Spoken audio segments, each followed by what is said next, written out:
Okay, first problem on the study guide, find all solutions of 3 cosine of x equals x plus 1, correct 2 decimal places. Identify the window intervals used when locating each solution. So, the function is 3 cosine of x equals x plus 1. First thing you want to do is create some function that equals 0, and all you got to do is move everything to one side. So I'm going to get 3 cosine of x. Now when you're typing in cosine of x, it puts that beginning parentheses. Make sure you put that in parentheses. So minus x minus 1, so you're entering at the top part of the calculator. I could have just easily moved everything to the right side, so x plus 1 minus 3 cosine of x would have been also okay, but everything to one side is what the function is. That's what I enter in as y. So 3 cosine x in parentheses minus x minus 1. And notice the in parentheses I put there. Anytime I use sine, cosine, or tangent, I go to my mode, verify I'm in radians, not degrees. And then if I just do a zoom 6, that should give me a pretty good vision of what the graph looks like. Looks like it crosses between negative 3 and 4, between negative 1 and 2, and close to positive 1. I would probably zoom that in a little bit. So negative 4, nothing happens left of that, and nothing happens past 2. So if I just go from negative 4 to 2, and then maybe go from negative 3 to 3, it doesn't really matter about the y as much, but just to get a better blown up view of the graph, we can see this. And that interval looks really sufficient to get me all the information I need, so I don't really need to pick more than that interval. So if I go back here, I'd set my window interval would be negative 4 to 2 for x, and for y it's from negative 3 to 3. That's what I'm looking for window intervals. And then it's just a matter of finding the zeros. So at this point I'm going to calculate a 0. So second calc to get me to this. We're trying to calculate where it equals 0, so hit number 2. That takes me back to the graph. Negative 1, 2, 3, 4. So there's an answer between negative 3 and negative 4. Left bound will be left of the answer, so I'm going to put negative 4. You can't pick anything off the graph, but you can see the right boundary is there. The left boundary. The right boundary is negative 3. And then the guess, as long as I'm between negative 3 and negative 4, it doesn't matter what I guess. To me it looks like about negative 3.6. But again, I could have just easily guessed negative 3.1. It doesn't really matter. There's only one answer between negative 3 and 4. It's negative 3.63. It says correct 2 decimal places. Negative 3.637958. So x equals negative 3.64. The second answer looks to be between negative 1 and negative 2. So once again, second calc. I'm going to calculate the 0, number 2. I'm going to guess left bound negative 2, right bound negative 1. And for my guess, negative 1.9. And it's actually negative 1.86. And the final answer looks to be between 0 and 1. So second calc, 0. If it was even closer to 1 than that, maybe it is 1, maybe it's 1.01, maybe it's 0.99, I couldn't really tell. I could even do a left bound of 0, a right bound of 2, and guess 1. It doesn't, again, as long as there's only one answer between your boundaries, as you can see here, there's only one answer between 0 and 2. I'm guessing 1, hit enter, and we get 0.889, so that would be about 0.89. So the solutions are these, and again, I do want you to identify the interval you use. It'll probably be similar to that on the actual quiz, so being able to find all 3. If you have to do some pinpointing, it's maybe two answers really, really close together. Maybe you have to do one interval for the 2 close together ones, and a second interval for the further apart one, but I wouldn't expect to be much more challenging than that. Problem 2, I put on 2 pages because it was so big. And B doesn't take much space, A uses more space, so I just put A over here. Tank holds 1,500 gallons of water which drains from the bottom of the tank in half an hour. The values in the table show the volume of water remaining in the tank in gallons after t minutes. Part A, if P is the point 15, 375. So this is point P. I would recommend making some kind of notation on your chart there at what point P is. And they want to find the slopes of the secant lines PQ when Q is all the other points on the graph. So all these points here are Q. So this is Q sub 1, Q sub 2, Q sub 3, Q sub 4, and Q sub 5. And all they're asking you in part A is to find the slope from P to each different Q. So it's just a basic slope formula from algebra. The slope from P to Q sub 1 is simply going to be 1041 minus 375 over 5 minus 15. 1041 minus 375 is 666. Divide that by negative 10, because that's what 5 minus 15 is. That ends up being negative 66.6 gallons per minute. We know the unit of volume, or I should say unit of slope here, is change in volume over change in time, so gallons per minute is the units we get off of that.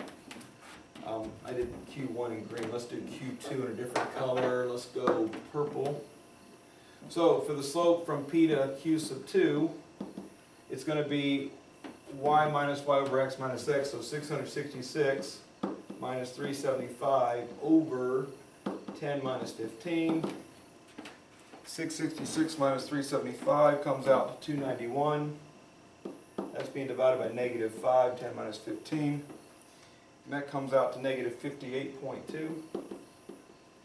Again, still gallons per minute.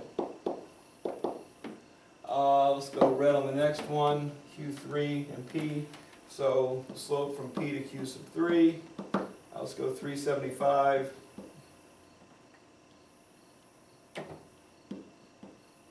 minus 167 over 15 minus 20. So 375 minus 167 is 208. This is over negative 5 also. That comes out to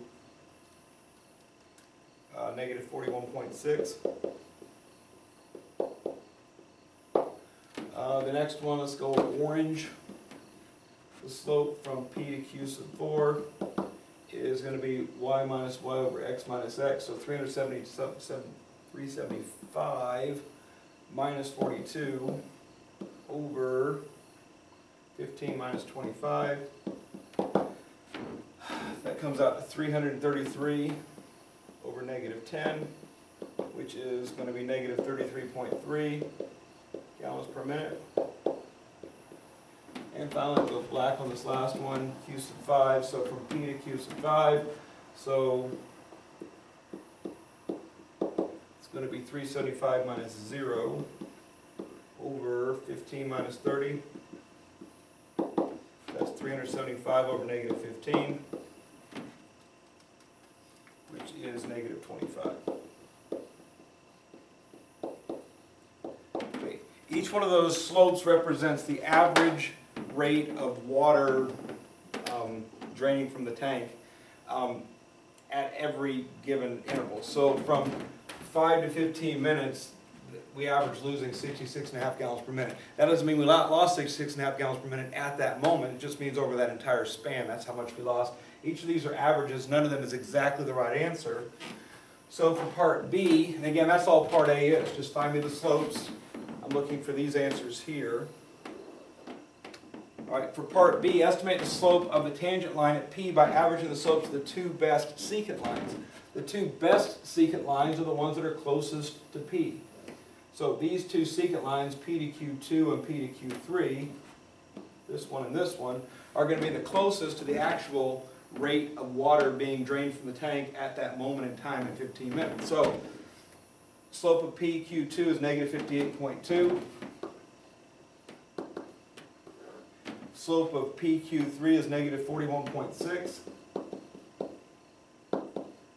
And we're supposed to divide that by 2 because that's how you average two numbers. Add them up, you get negative 99.8. Which you divide by 2 comes out to negative 49.9 gallons per minute. Okay. There is a correct answer to this problem, and it's by taking these two only. If you take any other two, it would not be necessarily as accurate as that one there. So when you're looking at a finite set of data, the numbers closest to the point you care about are going to give you the best results. So I'm going to expect you to use those. I would deduct points if you used any other slopes other than those two to find that answer. Number 3 takes a lot of space too, so I use 2 lines or 2 pages again. I do need a calculator for this one, so I'm going to cover this side up for a second. Alright, point 93 lies on the curve y equals the square root of x. Q is the point x, square root of x. Use your calculator to find the slope of the secant line PQ. Correct at 4 decimal places with the following values of x. Now, there's 2 ways of doing this.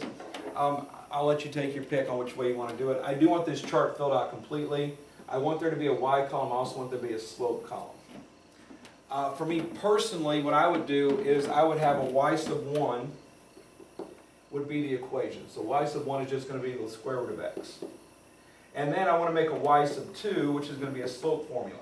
And the slope formula, we're going from the point 93 to the point square root of x square root of x. All right, if I apply the slope formula to that, y minus y on top over x minus x on the bottom, that simply gives me a slope formula. Y sub 1 is going to give me this column, y sub 2 is going to give me that column. That's how I would find slope. So if I went ahead and did that, y equals, I'm going to clear out the equation I had before, I'm going to type in the square root of x on the first one, and then y sub 2 again is the slope formula from the point Q, which is x paired with the function x squared of x to 9,3. And again, it's just what I got written down there. So I'm going to put on top x squared of x minus 3. I have to put parentheses around it. Make sure that when you're done square rooting, you hit to the right to get out of the square root. Make sure the top and bottom of the expression are both in parentheses because the top and bottom are both binomial expressions.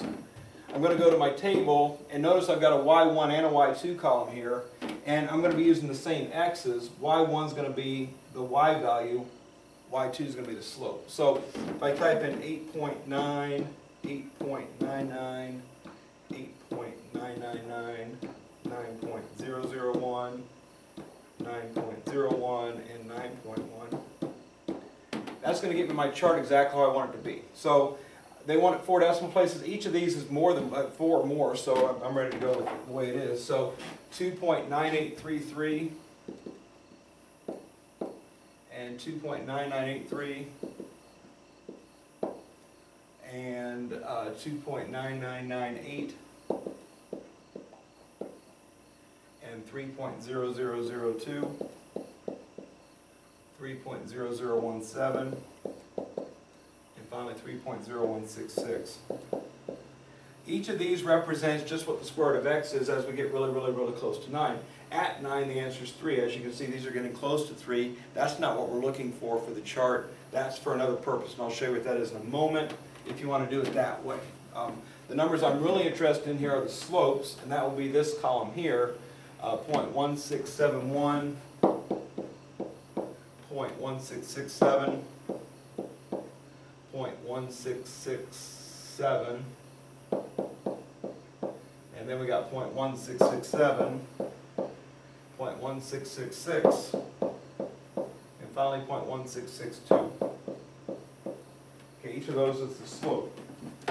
Now, what I want you to see about this chart, I'm going to erase this now, is if I just did a basic slope formula.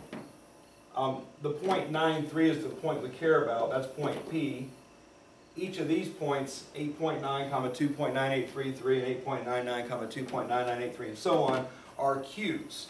Each of these are Q's. So if I did this one being Q, and I did the slope formula for P to Q, I would get 3 minus 2.9998 divided by 9 minus 8.999.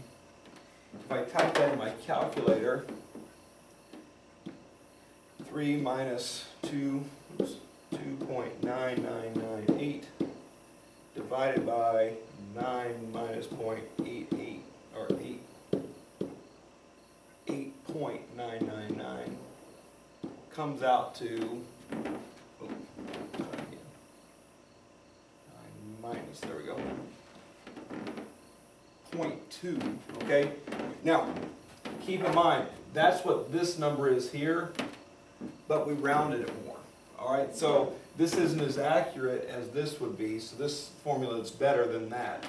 Now, had I gone out more decimal places here, I would have gotten a more accurate answer. I'll go back to the chart real quick and just show you. Notice it's 2.99983333287. Now if we try it out,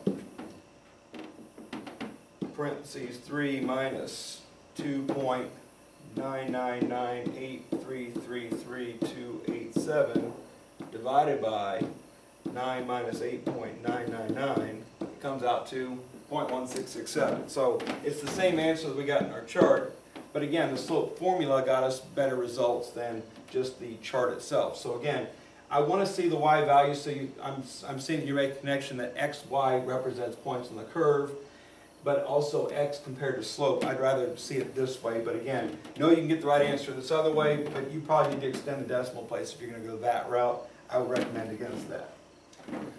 Now when we get to this point, once you got your chart, notice that x is getting close to 9 from the left-hand side, and x is getting close to 9 from the right-hand side this way. So this is the closest to 9, this is the farthest away, this is the closest to 9, that's the farthest away. So our slope should be approaching the answer this way. And notice they're exactly the same both directions, 0.1667. If they weren't exactly the same, let's say one was 0.1667, the other was 0.1666, that's still good enough to make that assumption. It says, use the results from part A to guess the value of the slope. I'm guessing the slope is about 0.1667. And then finally, using the slope from part B, find an equation of the tangent line to the curve at point P93. So again, this part's just a guess. You look at the chart, you should be seeing that they're getting very, very close to the same number. They might even be exactly the same number like this, that's your guess. If they're different, average the two maybe. Either way, the answer you get here should be pretty close to the right answer. The exact correct answer is 1/6, which is 0.16 repeating. We rounded it. All right. At this point, our x and y coordinates at our point of tangency mixed with our slope m going into the equation y equals mx plus b from algebra gets us everything else we need to know. So y is 3, m is 0.1667, x is 9, and 0.1667 times 9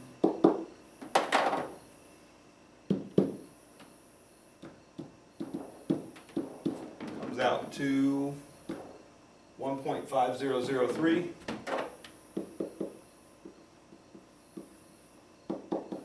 So if we move the 1.5003 to the other side, making it negative, we end up with 1.4997 for B.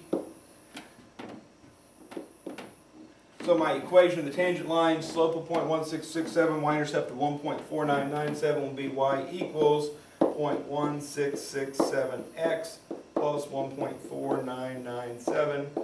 That would be exactly what I'm looking for. You can always check a tangent line equation. Go back here. We're trying to find the tangent of y equals the square root of x. I put in my tangent line equation that I got, which was 0.1667x plus 1.4997. I'm going to set the window, let's go from 0 to 18. 9 is between 0 and 18. And let's go from 0 to 6 on the y-axis, because 3 is between 0 and 6, so 9, 3 will be on there. Hit graph. There's y equals the square root of x. The tangent line should be tangent right in the middle. It should look like it touches and continues on, which it does. That verifies the correctness of my answer. Number 4. Got that in one page, good. All right. If an arrow is shot upward on Mercury with a velocity of 40 meters per second, its height in meters after t seconds is given by this function. It says find the average velocity over the given time intervals. All right, so here's our time intervals. It also wants the instantaneous velocity when t equals 1. So the easiest way to do an average velocity situation is set up my time intervals, and 1 and all these numbers go into this chart. So 1, 1.1, 1.01, 1.001, 1.0001. And then I'm going to put h in this column, which is just going to be this function here. Okay, I go to my calculator. I'm going to enter into the y1 the equation h. So, and I'm going to use x's instead of t's because my calculator understands x's. So 40x minus 4x squared instead of 40t minus 4t squared. I'm going to enter these numbers in my chart.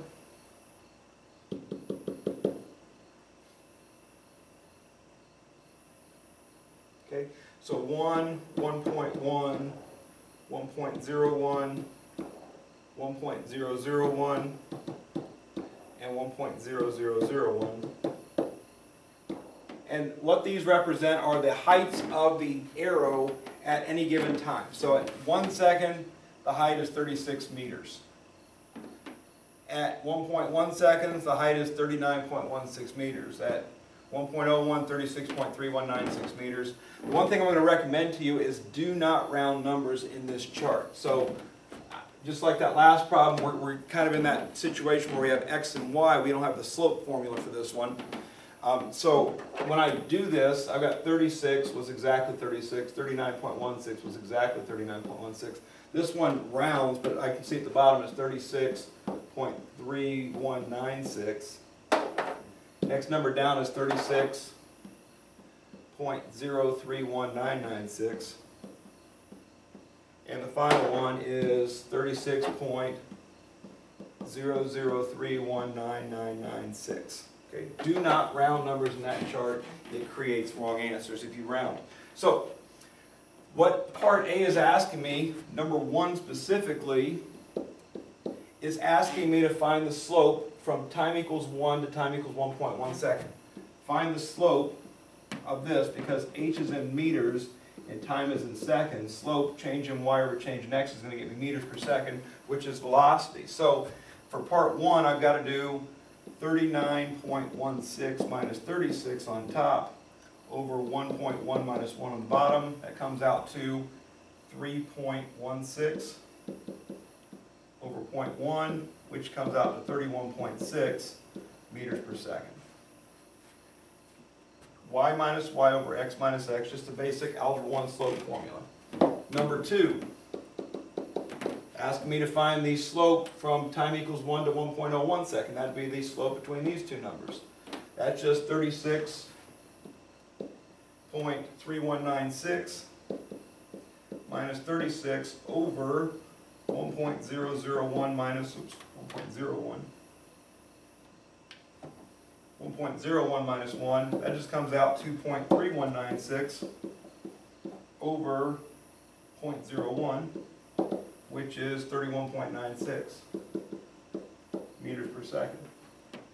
The third one, from 1 to 1.001, so from here to here. So, top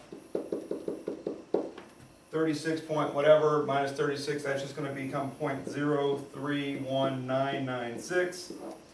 1.001 minus 1 is just 0.001. Divided out, you get 31.996 meters per second. Finally, number 4. From 1 to 1.0001. From 1 to 1.0001 would just be the slope between these two. Again, all this minus 36 just gives me the decimals. So it'll be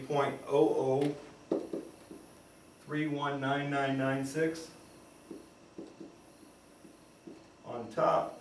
1.0001 minus 1 is just 0.0001. Divided out, we're going to get 31.9996 meters per second. So that's what part A is all asking you for. You create this chart.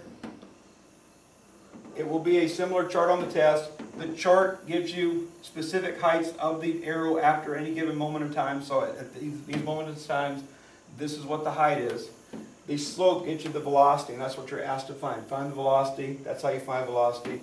And then each one of these time intervals gets us closer to a no time interval. So 0.1 second, 0.01, 0.001, 0.0001. Each of those is getting so close to 1 that this answer is almost exactly what we're looking for. My guess would be 32 meters per second based on what I'm looking at.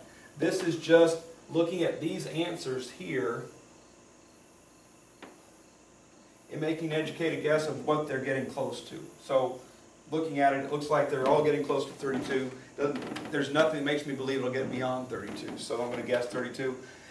Don't guess 31.9996. It's going to go to a whole number, so guess me a whole number on that one. It should be pretty good. Number 5. For the function whose graph is given, state each of the following, if it exists. So, we have function f right here. This function, it kind of goes off right here. It doesn't look like it goes beyond this point, so it kind of starts here, and it kind of goes along here. It looks like it stops right about here. So it doesn't have a value 1, 2, 3, 4, 5 after 6, or 1, 2, 3, 4, 5, 6, or negative 6. So I didn't put arrows on it, so we're going to assume it doesn't go beyond those. The only numbers we care about here are 2 and negative 2, so that's all in this area, so it's not a big deal how far it goes in either direction. If we look at the first one, it's asking us the limit of f of x as x is approaching negative 2 from the left-hand side. So all this is telling me here, this bottom thing here, is x equals negative 2, which is right here.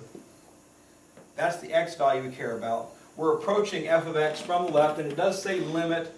Limit's simply asking where's the graph going to. So, if I'm on the graph left of negative 2, and I'm approaching negative 2 from the left-hand side, which will be this direction here, like so, the graph seems to be approaching a height of 1, 2, 3. That's the answer to that problem. That's all it is. That's all it ever will be. Don't make it more difficult than that. Where's the graph going to as I get close to this value of x from the left? Same question on this one, this time from the right. So now we're still approaching negative 2, this time from the right. So now I'm over here somewhere, and I'm getting closer and closer to negative 2 from the right-hand side. The graph seems to be getting close to a height of 1, 2, 3. The answer is 3. If the left-hand and right-hand limits are equal to each other, the limit, not left or right, but just the limit as x approaches negative 2 is whatever that number is. So, this answer here will be the same as these answers here if they're the same. If not, we'll see what to do. But these are the same, so it's 3. If these were different, I would have written does not exist. So there's only 2 possibilities for an answer for this one. Either it's going to be these answers because they're exactly the same, or it does not exist because they're different. As far as f of negative 2 is concerned, f of negative 2 is asking me where's the function at? Like, where's the dot? Okay? At negative 2 I have an open circle. I do not have a closed circle. Closed circles represent a value. This function has no value at negative 2, so does not exist is the correct answer to that one. Anytime you look at a vertical line and there's no closed dot on that vertical line, there is no functional value. So f of negative 2, there isn't one. Once you get done with that, we move on to this other limit. This time we're being asked about x approaching positive 2 from the left. Same function. So, here's x equals positive 2. I'm coming from the left, which means I'm starting here, going towards x equals 2. The graph itself seems to be approaching a height of 1. Next one, limit of f of x as x approaches 2 from the right. So, here's 2, here's right of 2. I'm here, I'm on the graph, I'm going towards a height of 2, or sorry, towards a x value of 2. I'm looking at the graph seems to be approaching a height of 3. Okay, now for part 3, this one, same as this one, these were the same, so the answer was that number. These are different, so the answer to this is does not exist. Alright, so limits do not exist if the left and right hand limits do not equal each other. If they do, that's what the limit is. If they don't, does not exist. Finally, f of 2, right there at x equals 2, there is a closed circle at a height of 1, so f of 2 is equal to 1. Anytime you see f of number, you're looking for a closed dot. If I said f of 0, I would guess about 2.4, estimated. Alright? A no open circle implies a closed circle, but in this case it says f of 2, x equals 2, the graph has a dot at 1, so the answer is 1. Number 6. Evaluate the function if the given number is correct at 4 decimal places.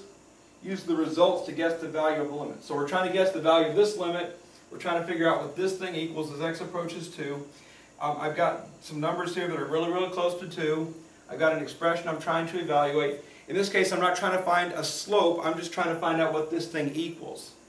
if I go to my calculator, anytime you want to find out the value of a limit, the first place I go, let me clear this out, I'm going to type the function in, x minus 2 on top, in parentheses, divided by in parentheses, x cubed minus 8. When you hit your power button, it pops up at the power level, hit to the right to get out of the power level. Otherwise, you'll have x to the 3 minus 8, which is x to the negative 5th. It'll be a big mess. So x cubed, hit to the right to get back down, and then minus 8. I'm going to go to my table. I'm going to clear out what's in there. I'm going to try typing a 2 in. If I see limit as x approaches a number, type the number and see what happens. It says error, you can't do it. Alright, so that does mean the chart is necessary. That's why the chart's on this one. Chances are on this problem on the test, it won't work, but give it a shot, see what happens. 1.9, 1.99, 1.999, and then we got 2.001, 2.01, and 2.1. Okay, so again, making sense of this table I've got here, this y equals is g of x. So when I look at my chart here, there's x, which I have x, paired with g of x, I've got g of x.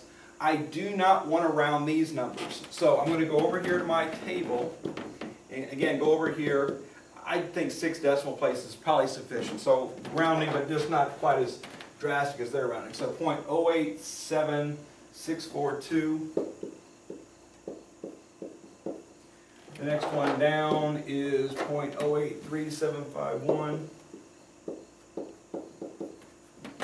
And we've got 0.083375. Followed by 0.083292.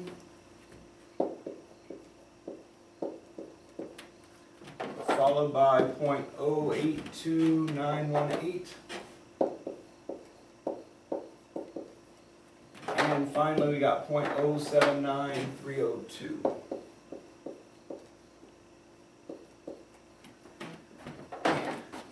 Each one of those numbers represents the value of this function, and we're trying to find the limit of this function. So what we're looking for, or what these values are getting close to, is x gets close to 2. X gets close to 2. So what is g of x getting close to? That's what it's asking us. So these two numbers would be closest to the right answer.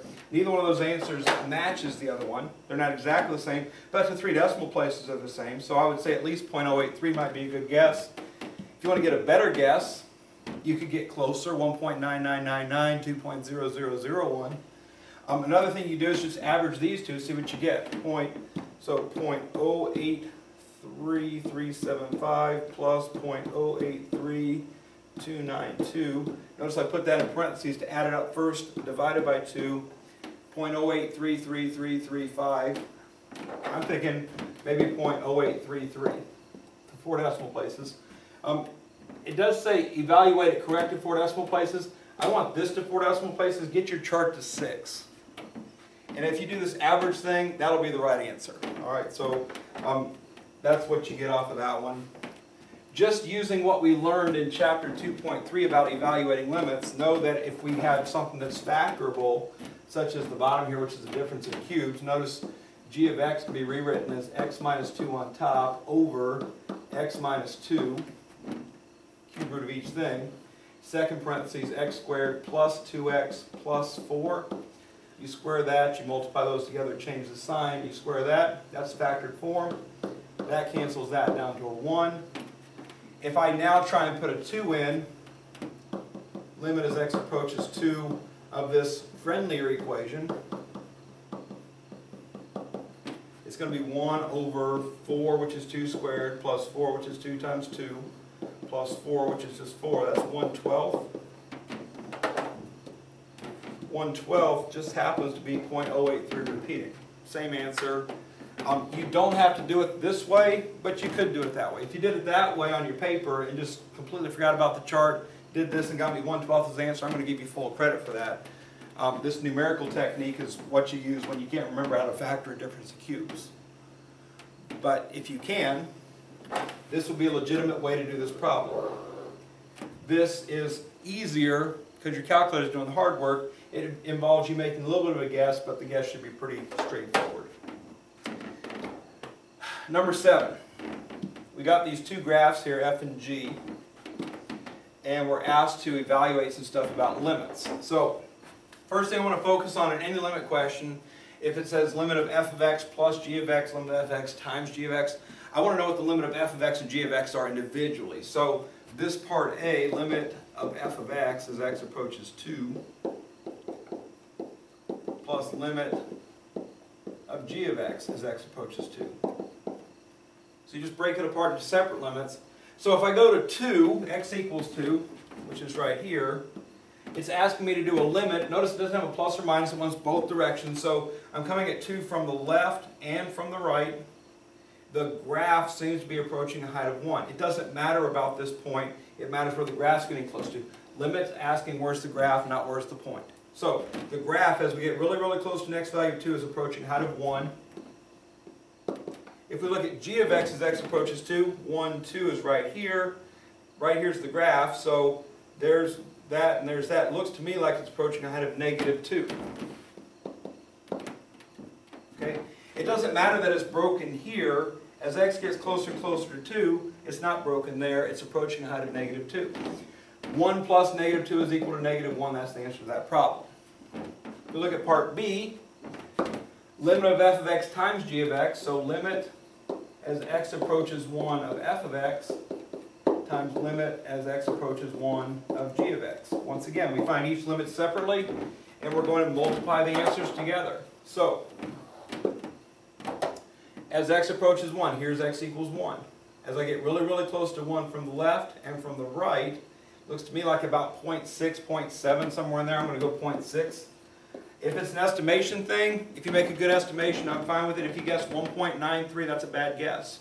If you guess 0.1, that's a bad guess because it's above halfway. But, you know, 0.5 to 0.7, somewhere in there, I wouldn't be able to argue with that answer.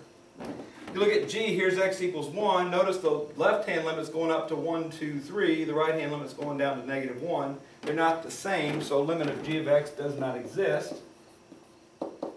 0.6 times does not exist is does not exist. If either one of these limits don't exist, that's the answer. If they do both exist, you would multiply them in this case, you add them in that case. So do the operation you're looking at, but again, both limits have to exist to be able to do it. If there's division involved, if I do f of x over g of x, if limit of f of x of g of x equals 0, you're dividing by 0, then it still doesn't exist. But other than that, it should be fine. It should just be pretty obvious, one of these types of things. Chances are I'll give you one that works, one that doesn't work, so expect that to happen. Number 8.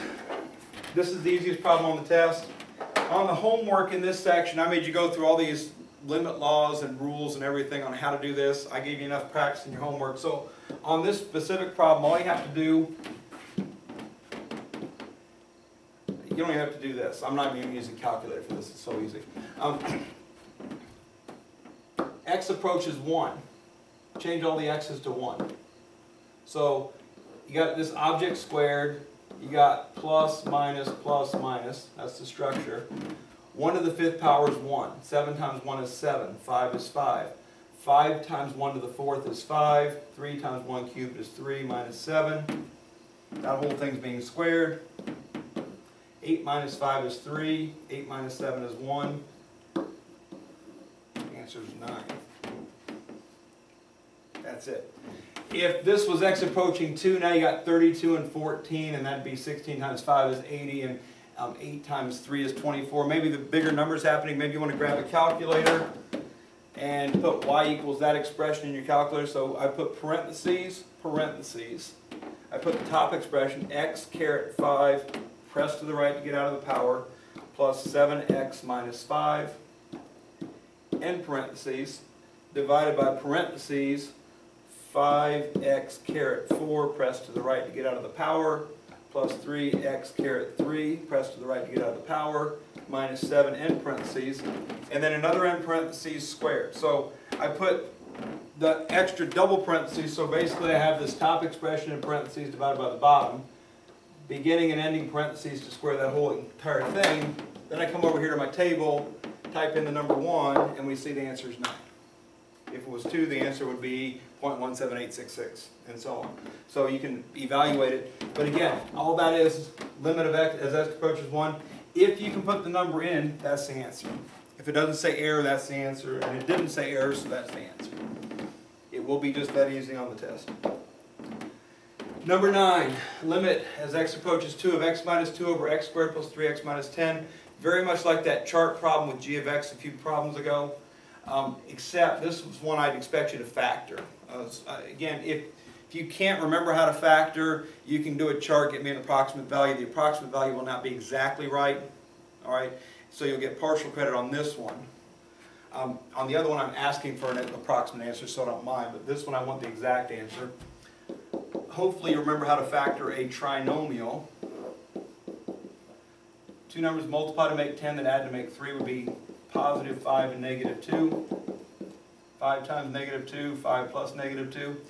And this x minus 2 on top cancels that one on the bottom, leaving a 1 on top. That gets me 1 over x plus 5.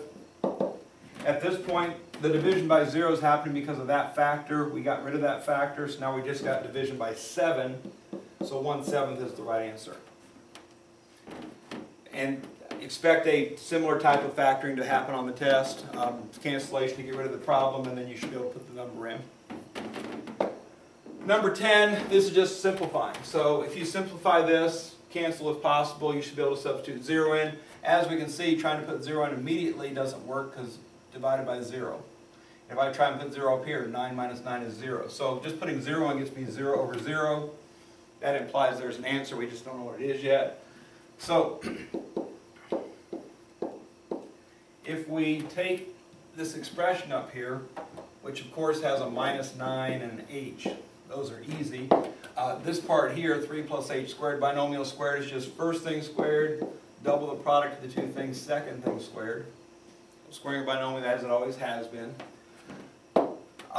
9 minus 9 cancels, so now we're left with a problem that says limit as h approaches 0 of 6h plus h squared over h. At this point, all three objects contain the letter h, so division by h is allowed. If we divide every term by h, all the h's get reduced, so 6h becomes 6, h squared becomes h, and h becomes 1. And at this point, there's no division by 0 anymore because h disappeared off the bottom. I'm just dividing by 1 now, so the answer is 6 plus h is going to be 6 plus 0. So again, once we get to the point where putting this number in place of this letter doesn't create division by 0 or some kind of illegal mathematical statement, we can just substitute the number in and work it out. So 6 plus 0 over 1, which equals 6.